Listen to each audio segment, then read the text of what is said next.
অপরূপ TV online. আজ বাদ আসর ২৫ নং রামপুর ওয়ার্ড যুবদল ও তাঁতি দলের উদ্যোগে নয়াবাজার শাহী জামে মসজিদে সাবেক প্রধানমন্ত্রী বিএনপি চেয়ারপারসন দেশনেত্রী বেগম খালেদা জিয়ার রোগমুক্তি কামনায় দোয়া মাহফিল অনুষ্ঠিত হয়। নয়াবাজার শাহী মসজিদের পেশ ইমাম মাওলানা মোহাম্মদ নাজমুলের পরিচালনায় এই মিলাদ মাহফিলে প্রধান অতিথি হিসেবে উপস্থিত ছিলেন চট্টগ্রাম মহানগর যুবদলের সাবেক সহসভাপতি আব্দুল গফুর বাবুল।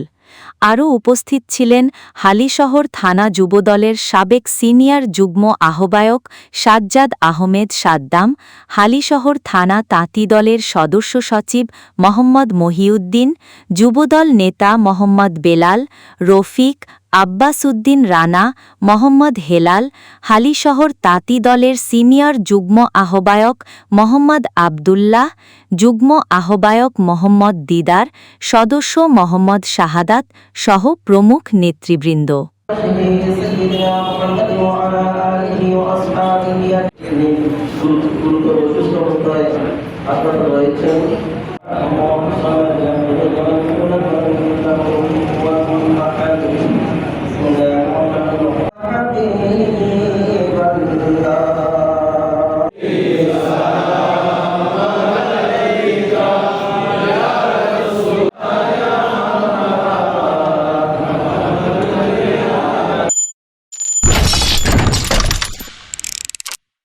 অপরূপ টিভি অনলাইন।